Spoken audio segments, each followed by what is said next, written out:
Welcome everyone to Dr. John Bedker's Leadership Podcast, the podcast focused on leadership. The episode will begin shortly. Thank you so much for tuning in. Enjoy the podcast.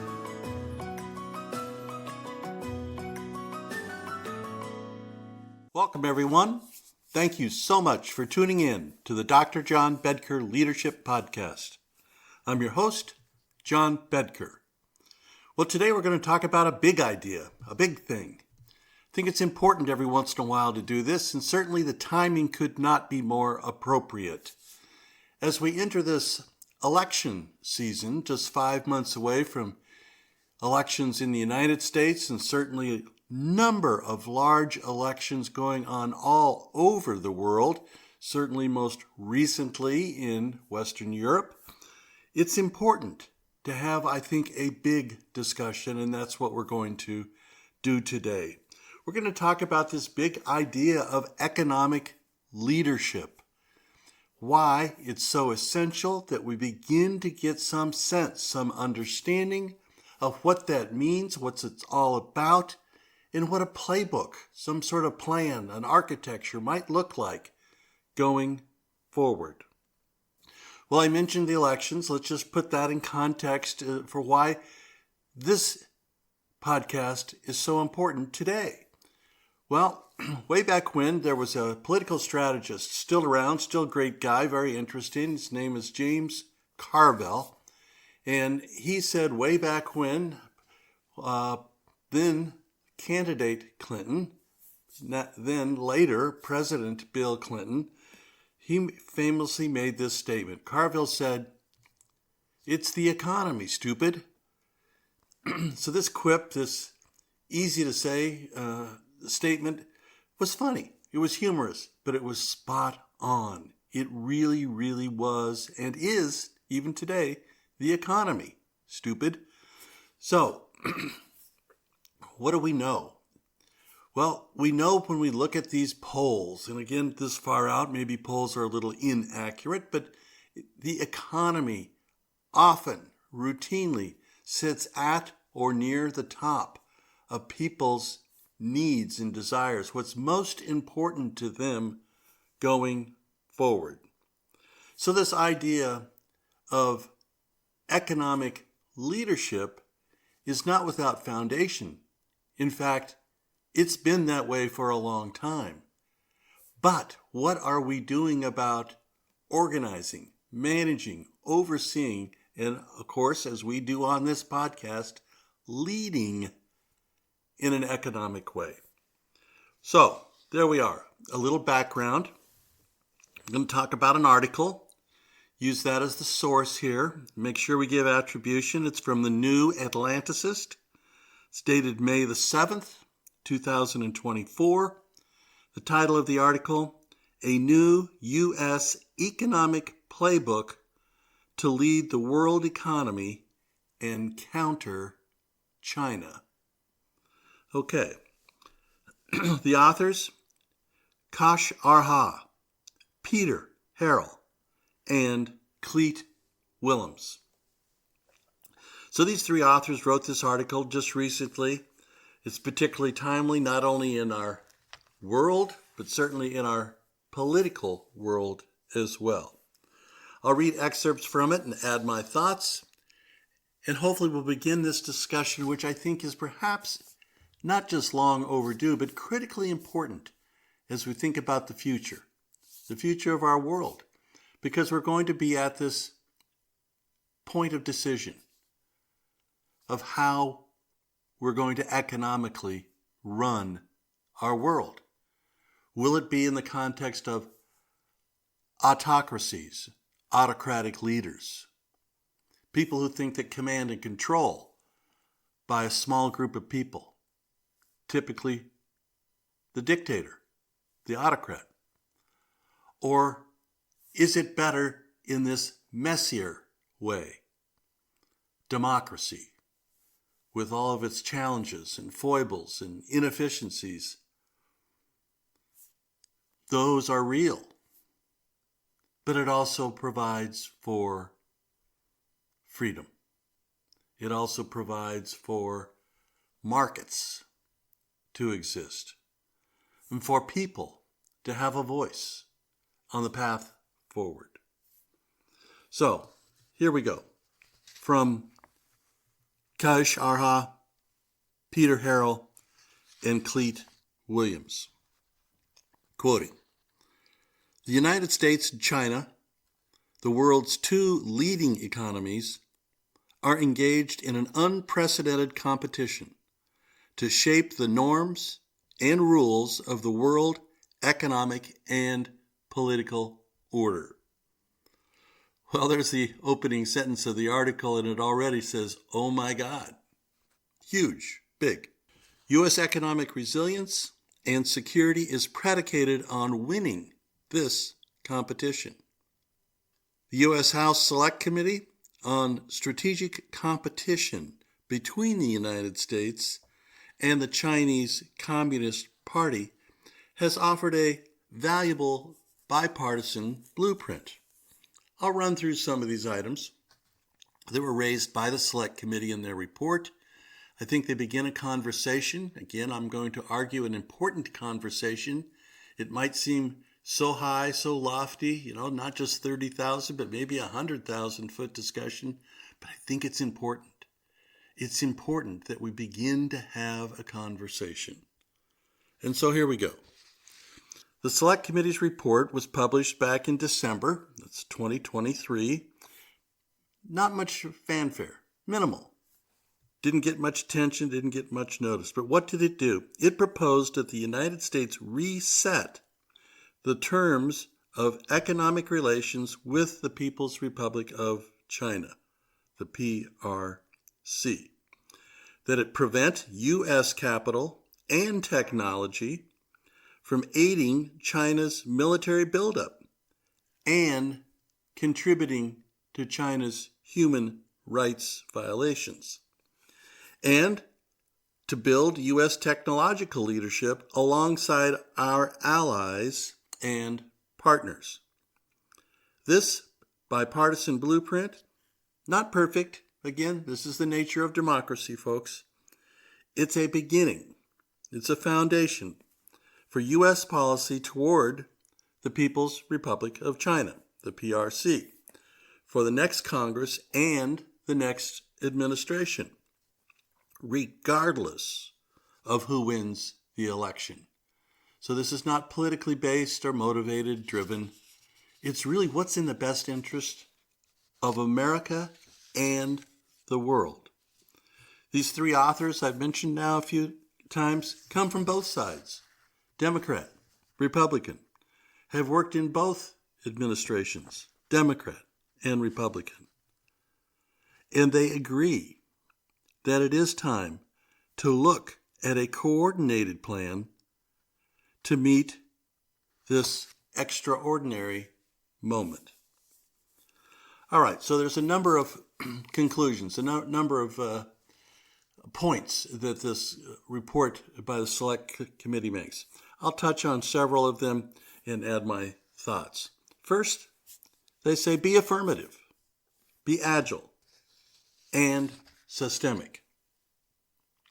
I like that from the beginning because it's not driven by some political motivation, some policy, some we need to do X, Y, or Z. Rather, it's an affirmative policy.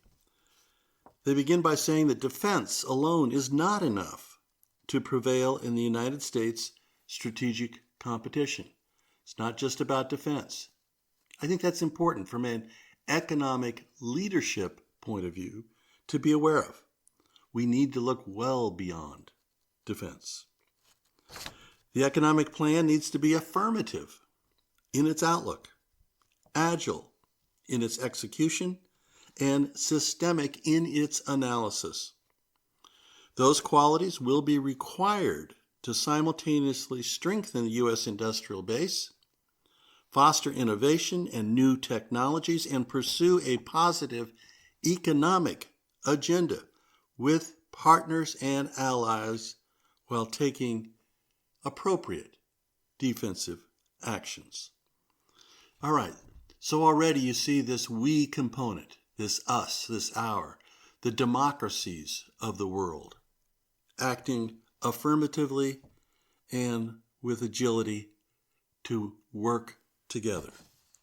Second, we're going to have to really sit down and think, to get industrial policy right.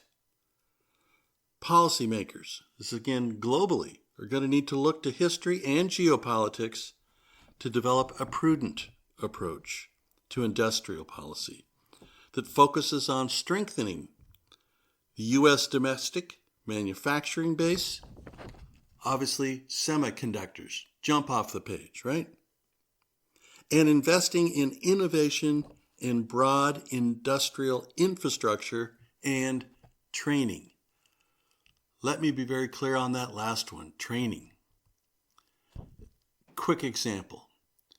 If you're a coal miner in West Virginia, and your parents were, and your grandparents, and your great-grandparents, there's a long, long history, rich, noble, of being coal miners. Well, the reality is that job going forward likely is not going to be a job. Likely there is a huge and compelling need for training. Investment in research and development, favorable tax and regulatory environments. These things are important. These things are going to have to be incorporated. They may be better. They may be more efficient than just direct subsidies. Although, you have to be careful with these things because there are not only intended consequences, but oftentimes there are unintended consequences. There are those that for their own motivation, their own agenda, their own purposes will find a workaround, will find a way to take advantage of the rule, of the regulation as written, or to just condemn the notion of rules and regulation. All right, so we're going to have to get this industrial policy right. Third is to arrest China's market distortions and manipulations. Really important here. The PRC clearly has not lived up to its commitments when it joined the World Trade Organization way back in 2001. Okay, so where do we see this? Well, we see it all kinds of places where there's just persistent excess in electric vehicles, solar panels, steel, semiconductors, pharmaceuticals. It is pervasive what the PRC is doing to distort markets and manipulate them. So, what do? Well, a select committee report puts forth a more sophisticated and effective approach by creating a new tariff column for China and renewing certain World Trade Organization safeguard mechanisms. This offers a foundation for a more modern, a more modulated trading framework, and would really need to be put in action in close communication with our friends and our allies, with a group of 7, the G7, certainly the Quadrilateral Security Dialogue members. So the we, the us, the our. Number 4, we need to stop U.S. capital and technical know-how from aiding the adversary. Now that seems kind of obvious, but if we look at our actions today, we oftentimes are winding up doing it. Export control measures on semiconductors, other advanced technologies put forth by the Biden administration and Congress to thwart the PRC's military modernization are an important start.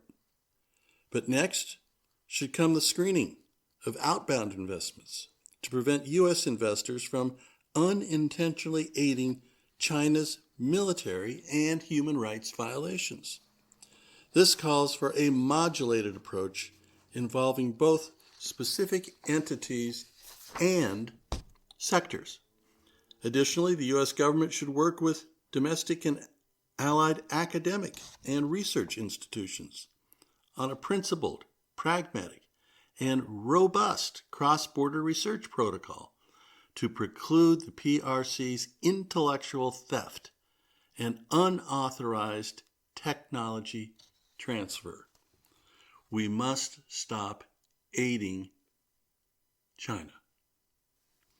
Number 5, pursue a positive economic agenda with partners and allies.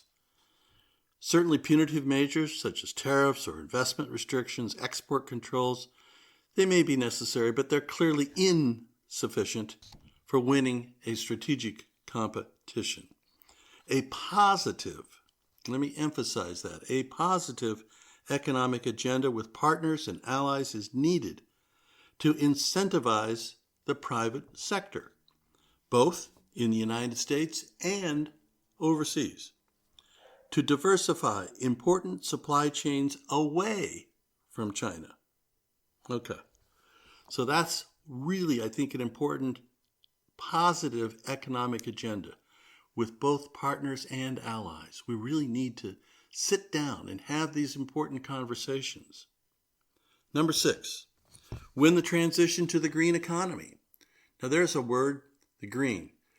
Some people love it, some people hate it. Some people are reluctant to do it. Some people think the time is not now. We don't have to do it yet. When in fact the case seems both clear and compelling that we do. The road to the green economy rests within the geopolitical and geoeconomic contest between the United States and the People's Republic of China.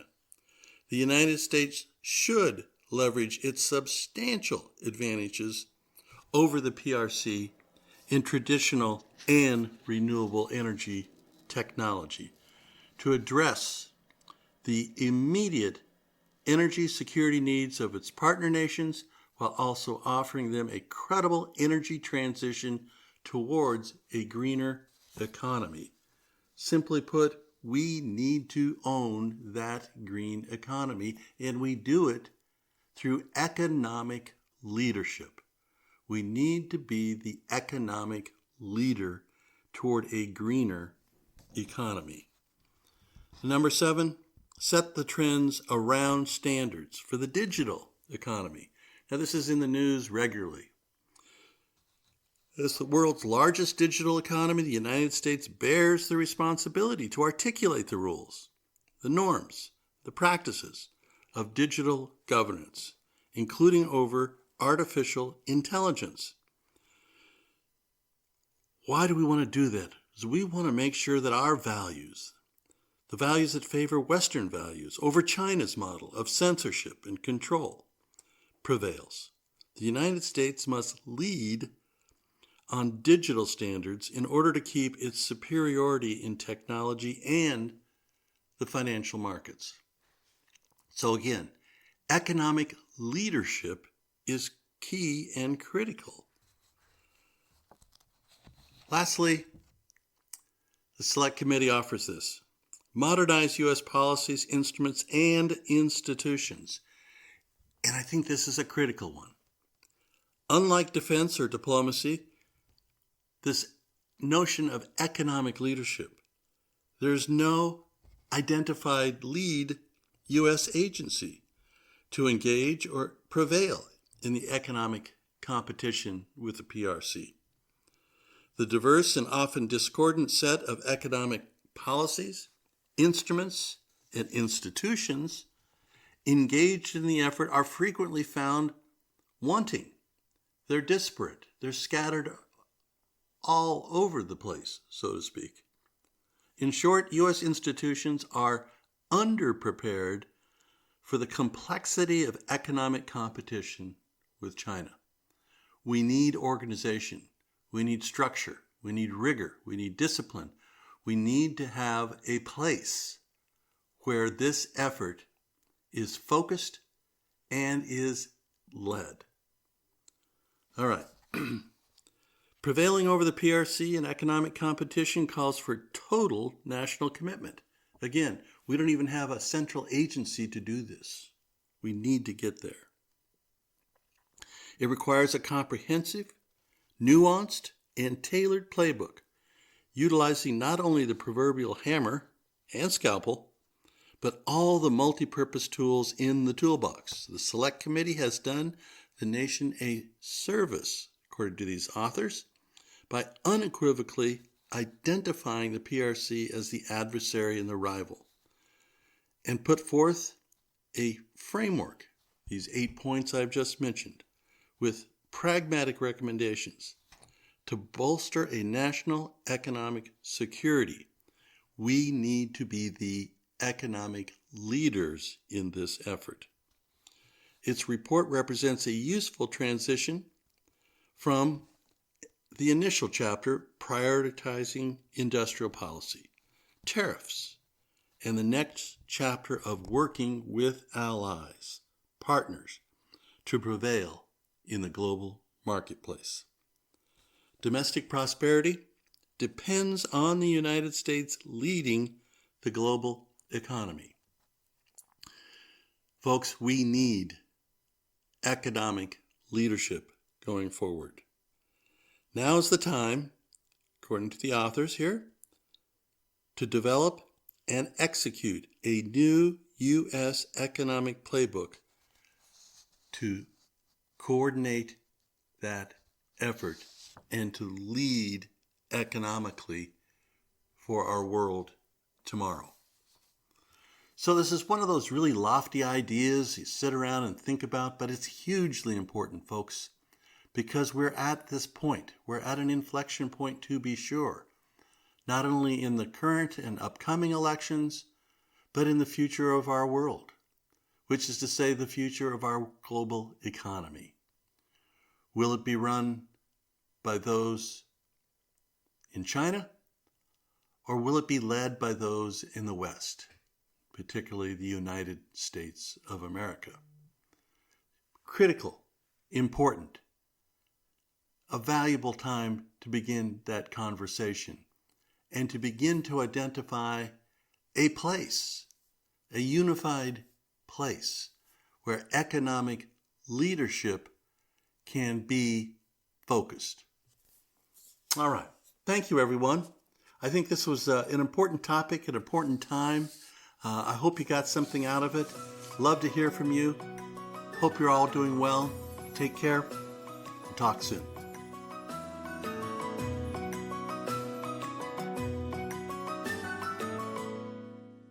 Thank you for tuning in to Dr. John Bedker's Leadership Podcast. We hope you enjoyed this episode. Please tell your friends, and, of course, please follow our podcast and subscribe. Thank you again for tuning in.